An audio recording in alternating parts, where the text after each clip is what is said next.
நம்மளோட கர்ம வினை குறைஞ்சிருச்சு அப்படின்னு நம்ம எப்படி ஐடென்டிஃபை பண்ணுறது அப்படின்ற கேள்விக்கான பதில் தான் இது. கடவுள் மீது நீங்கள் கொண்ட பக்தியின் மூலமாக கர்ம வினை கழியும். இது ஒரு விதம். நீங்கள் செய்யக்கூடிய செயல், அதாவது கர்மாவில் இருந்து கர்ம யோகமாக மாறுறது. நீங்கள் செய்யக்கூடிய ஒவ்வொரு செயலும் கர்மாவிலிருந்து கர்ம யோகமாக மாறும்போது உங்களுடைய கர்மா கழியும்.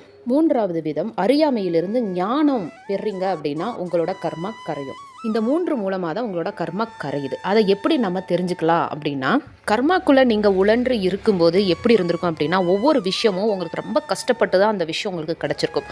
ஆனால் கர்மா கழிஞ்சிருச்சு அப்படின்னா, இப்போ ஒரு இடம் வாங்கணும்னு நினைக்கிறீங்க அப்படின்னா, சூப்பரான ஒரு இடம் உங்கள் கண்ணு முன்னாடியே சீக்கிரம் வந்து நிற்கும்.